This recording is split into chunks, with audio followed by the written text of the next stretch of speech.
Hey Jackets fans, welcome to Boom and Gloom, where I talk about the boom, the good, and the gloom, the bad, of Columbus Blue Jackets hockey. I'm your host, Anthony, and I go by Whaler Jacket on social media, and I am Ohio's longest-suffering hockey fan. You can check out some of my earlier episodes if you would like to hear the story of why I consider that statement to be accurate. I've been actually waiting for a while now to do this episode. I'm so happy to be back with you today because that means we have Jackets news to discuss. I don't do many summer episodes, but when big news drops, I am here to talk about it with you. But before I begin, I want to give a shout out to some potential new listeners. My wife was at the allergist's office today in Huber Heights, Ohio, and she overheard a couple of guys talking about the Blue Jackets. So she said hi to them and told them all about my podcast. And so if you're listening, you two dudes from the allergist's office, hello and welcome. I hope you enjoy the show. So my last episode was about the hiring of Dean Evason as head coach. And I thought to myself, the next big boom, like the next big news would involve Patrik Laine. And I figured he would be traded or they would announce they were out of options and he would be reporting to camp, training camp in the fall. But I was starting to wonder if either would be announced. You know, I thought there was a chance I would not be doing another podcast episode until closer to the start of the season. And then, boom, the news dropped that Laine was traded to the Montreal Canadiens. And let me tell you folks, in my eyes, this is a significant win for the organization. And I'll explain why and get into all that. But first, I want to address something. And it will directly tie in to what I have to say about the Laine situation. Don Waddell does not anticipate the Jackets will be fighting for a playoff spot this coming season. Now, he didn't tell me this. He didn't announce this. It's just my personal take on the situation. There are signs that I believe point to this being true. Waddell has made some changes to the Jackets defense. He let Bean, Boqvist, and Blankenberg go. But he held on to Provorov, and he signed 37-year-old Jack Johnson to the team, a guy who is not going to win any awards as a top defenseman or certainly not rack up points in the stats department. Jack Johnson is a stopgap, plain and simple. Then you have Jiricek, maybe Matejchuk. Two guys with loads of potential, but little to no experience or success at the NHL level. So this is not an upgraded defense by any means. Okay, this is a defense that is still building or rebuilding, however you want to look at it. You know, if Waddell thought we had a shot at the playoffs, he would have made some other moves to really solidify our defense. Instead, he went with a stopgap approach to let guys like Jiricek and Matejchuk develop. I mean, is there anyone out there that honestly thinks Provorov is still going to be with this team after the trade deadline? Not me. I mean, he's as good as gone in my eyes. So this season is going to be about giving our young guys experience and the time to properly develop. But there's been no sign of an upgrade in any way that is going to reduce the number of pucks going into the back of the Blue Jackets nets this year. So that is one thing that tells me Don Waddell knows we are not going to be in the playoff picture this year.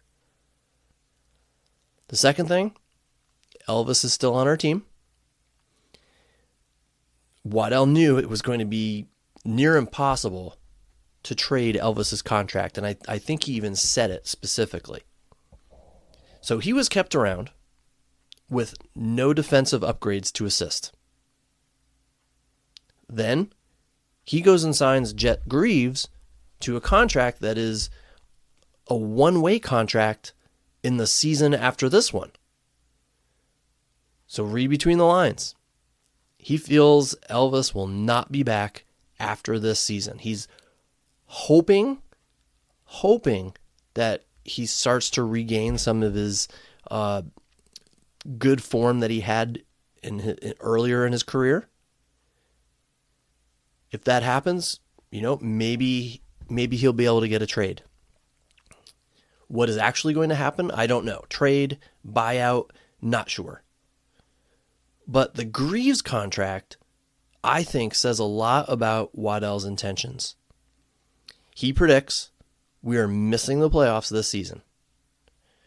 Now, Dean Evason has had a track record of getting more out of a team than anticipated. So intentions can change. But if he was given some truth serum and you asked him if he thought his team had a good chance to qualify for the playoffs this season, he would tell you no. All right. The lack of moves, acquiring new defensemen, lack of getting Elvis out of here, just holding on to him. I think that's all the evidence you need that says, you know what, Waddell believes we're not making the playoffs this season. So that leads me to the Laine trade. I will say it again. This is a significant win for the Blue Jackets. I know a lot of people out there have expressed disappointment in the return. Jordan Harris for what was given up, Laine and a second-round draft pick. So a lot of people are disappointed with that return. But I see this as a win. Okay, first of all, I think throwing in a second-round pick was worth it for the almost $9 million in cap space the team saves now. I think I read somewhere that there's only two other teams that have more cap space than the Jackets now. So let's think about this for a second. Almost $9 million saved. Some are saying Waddell should have traded for a more significant player and then retained some of Laine's salary. But I say no way. This is the better move. Even if Waddell was able to swing a trade for a more significant player, and I keep using that term, but I just mean someone who adds more to the lineup than Jordan Harris, we'll say. So even if he was able to get a more significant player, would that move catapult the Jackets into playoff contention? I still don't think so. I don't think it would. So, in my opinion, there really wouldn't be any point in bringing in that significant player right now. Instead, you bring in cap space. And since we are not making the playoffs this season, again, just assuming that's what Don Waddell is thinking, and assuming Dean Evason is not going to work a miracle, you hold on to that cap space. You bank it. While the Juraceks and the Matejchuks, the Fantillis, the Lindstroms, and others, while they gain experience and they develop, so that when they are ready, when the Jackets are ready to dominate, and when those players dominate or at least become solid, high caliber players that we expect them to be, we have some room. We have some cap room now to add some key final pieces of the puzzle to the roster. Something to get them over that edge. There's no point in spending close to the cap right now. If the playoffs are out of reach this season and one player is not going to fix that, there's no point in spending to the cap. Or, another way to look at this, we can further bolster our future with some additional draft picks if Waddell decides to use that cap space to maybe take on some expiring bad contracts from another team. So I see the extra $9 million or 8.7 or whatever it is, I see that as a boon. And people, I think, have to realize this is no longer Jarmo Kekalainen's team. This is Don Waddell's team. He's going to do things differently than Jarmo. I mean, Jarmo always talked about weaponizing cap space, but he never did.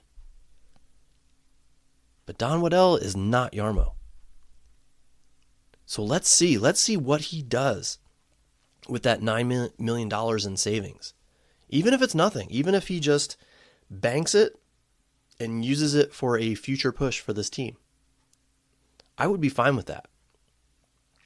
And I have to say, I've been, following this whole situation on Twitter, and I've noticed a lot of comments from Carolina Hurricanes fans. And a lot of them say, just you wait. Just you wait. Don Waddell is going to make moves, and you're going to think, how the heck did he pull that off?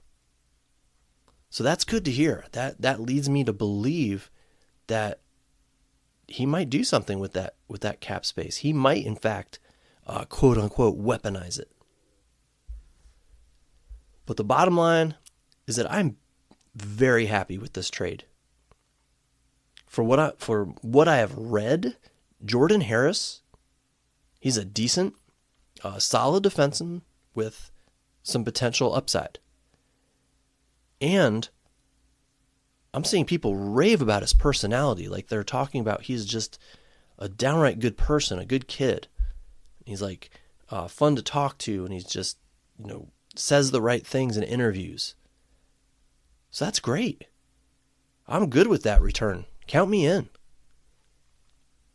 But the two things I am most satisfied with or good with regarding this trade, number one, the $8.7 million or whatever it is now off the books.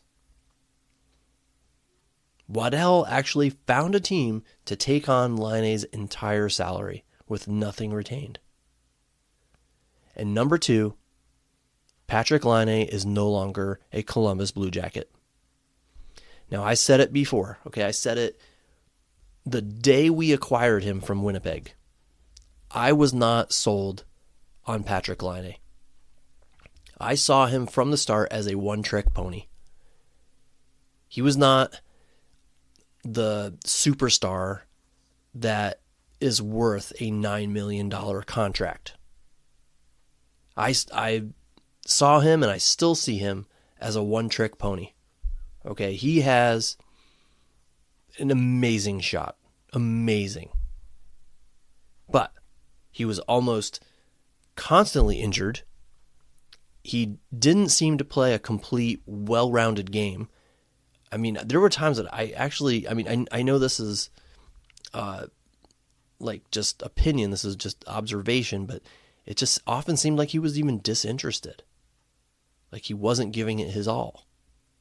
And I'm not saying he wasn't, I'm just saying to me that's what it seemed like at times. So he was a big dude too who didn't play a physical game. But he happened to have a world-class shot. So I worried about him on the Jackets from the very beginning. I hoped I was wrong, but it appears I was not. And now we start hearing about him having complaints or issues within the Jackets locker room. I'm not sure what that was all about, and I'm not sure we ever will know. But I find it kind of interesting that he seemed to have locker room issues in Winnipeg, like he had some problems with some of the players there. And then he comes here and has locker room issues in Columbus. At some point, you have to look at the common denominator. You have to wonder if he was the problem, or at least part of the problem. And I'm just speculating here, okay, and pointing out that as a possibility. There's no way to know for sure. I'm not saying I believe it or not. I'm just saying it's a possibility. And I doubt that kind of thing will ever come to light. And I've probably way overthought this, but I think there's a chance that some super snoopers will be able to make some reasonable theories based on his future wedding photos. So Laine recently got engaged. So when the wedding happens, there will no doubt be photos, maybe some video posted on social media. And I'm sure we'll see some of his former Blue Jackets teammates in attendance. And I don't think he'd invite people, former players, former teammates that he didn't get along with in the locker room. So at that point, there will probably be some theories, some speculation about who Laine had problems with based on the guest list at his wedding. But the bottom line is that if a player does not want to be in Columbus for whatever reason, then I don't want him in Columbus. So I'm very glad Waddell was able to move him out. Despite all those locker room comments, he still seemed to me like a nice enough guy off the ice. And he did, I know he had that foundation for mental health, and that's fantastic. So it wasn't like he was a jerk off the ice. He seemed like a nice enough guy. I know he signed lots of autographs at that summer league. I forget what it was called. But he signed autographs. He talked with fans. So he seemed like a good guy. And I'm sorry that he had mental health issues. I really am, as someone who has dealt with mental health issues myself. I'm sorry that he had mental health issues, allegedly. And I'm sorry that he got injured so much. I mean, that's got to be hard for a professional athlete who's, trying to get back to that form, that 40 goal per season form. But the fact is, he simply was not working out in Columbus. He did not work out, just to put it bluntly. He did not become what the Jackets hoped he would become. I'm going to say it here, okay? I'm going to say it, and maybe I shouldn't call him this, but I can't think of any other way to say it. He was a bust, all right? He was a bust in Columbus. And as many issues as I had with Jarmo's handling of this team, I really can't put too much blame on him for acquiring Laine in the first place. I mean, that was the best he could do with the bad situation, the horrible situation that Pierre-Luc Dubois put this team in. But the $9 million contract, I did have a problem with that. Okay, I did not like that amount one bit. I saw it as a huge overpayment. I never saw Laine as a guy the Jackets could make into a franchise all-star forward. And that's the kind of contract you give to a franchise all-star forward. If Laine was a 90 points a year guy, then yeah, you hand him that contract.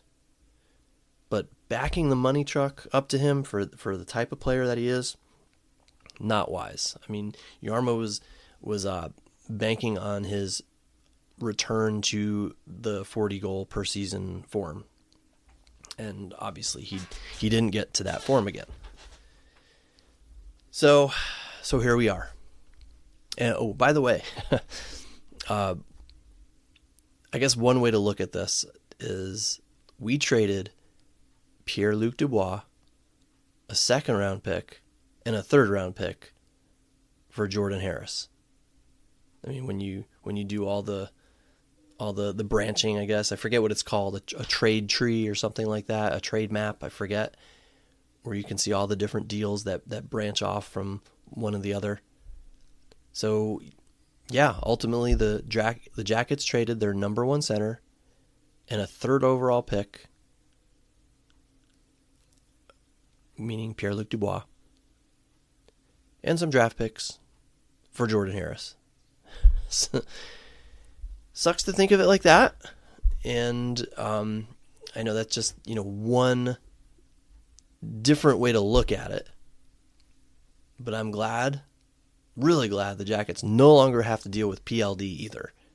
But it just sucks. You think about that. The Jackets, I hate to use the word earn, but they earned that number 3 overall pick that year for PLD with their poor play. They earned it. And then they trade for the second overall pick, which was Patrik Laine. And then they end up having to practically give him away. But that's hockey sometimes. It sucks, but that's the way it is.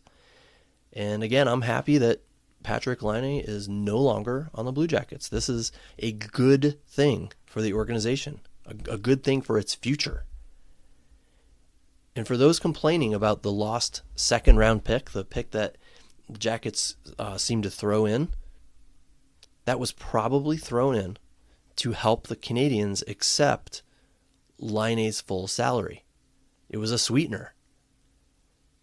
And I'm not too bummed about the lost pick because the Jackets already have a pretty stocked pipeline.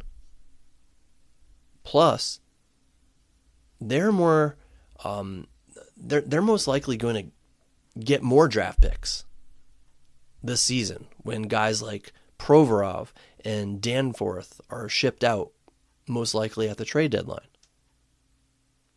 Plus, another thing, we have been rebuilding for like 25 years, right?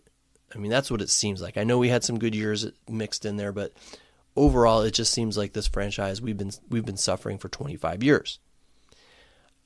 I'd prefer to worry less about the draft picks who might possibly someday become good players. I want to start thinking about this team being a contender in the near future. Which brings me to my next point, okay? I told you that the Jackets will not be fighting for a playoff spot this year, and Don Waddell knows this. Well, I also think the Jackets will be fighting for a playoff spot next season, the 25-26 season. The experience, the development of our young stars, the moves that I anticipate Waddell will make, a better defense, a better goaltending situation, we have a better coach in place, a new system, practically a new front office. Yes, I understand. I know Mike Priest is still there. I know JD's still there. I get that. But Waddell's new GM, new president. So I think the 25-26 season is where we'll start to see the Jackets run beginning. And if I'm wrong and the Jackets become world beaters this season, so be it. I am not going to argue about that. I'm not going to complain. I would love to admit I was wrong. But I will be content with this being the last true season of rebuilding.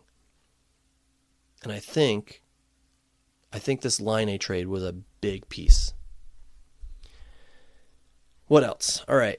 Since my last episode, just some other quick little tidbits. KJ, Kent Johnson, was signed to a 2-year contract.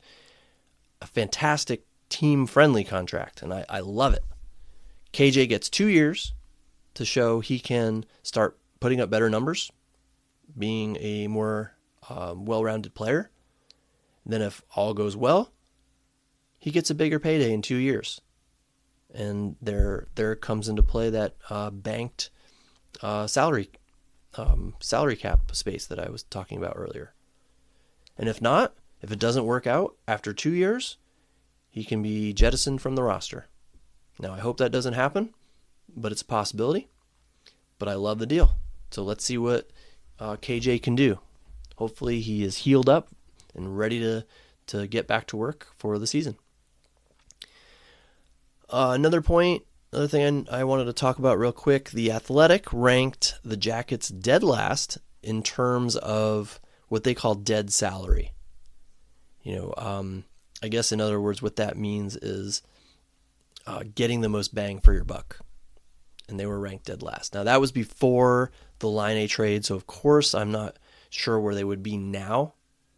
But it just sucks to read that, okay? You'd think after all these years, we'd have something to show for all the time we put in, all the frustration we've experienced as fans, instead of just, one single playoff series win.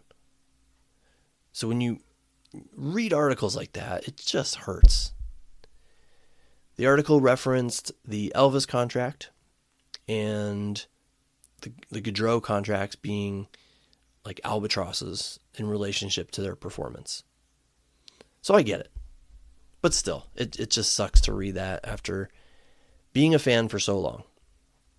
But here's hoping Elvis can somehow, some way, find his game, and that reuniting with Monahan invigorates Gaudreau, and we start seeing the numbers that he was putting up in Calgary, or at least close to it. Finally, something non-Blue Jackets to talk about. I saw a video recently that showed all 32 Fanatics jerseys on display. Is that really what Utah is going to wear this year? I mean, that's just a practice jersey with the word Utah written on it in boring block letters. I mean, this team played in an embarrassment of an arena last year. Now they move to a new city and have all this energy, and they have to wear that embarrassment of a uniform? This is the best they could have done?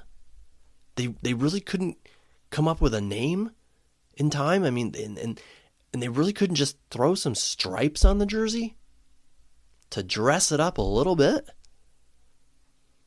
Hopefully it's just a prototype and the final jersey will have some nice striping and kind of make it look a little bit more NHL-ish, a little bit more top level of hockey-ish. But I tell you what, I would be embarrassed to even offer that for sale at the pro shop to fans. I mean, at the team store. That's embarrassing. I mean, heck, you can just buy a practice jersey online, a black practice jersey for $20 and stitch the 4 letters on it, and boom, you have a Utah jersey. I just don't think it's a good look for the team, or even the NHL for that matter. I mean, I really think they could have done a much better job with the whole branding process. I mean, even if you couldn't get a logo in place, have a name. All right? I mean, just have it. Just pick a name.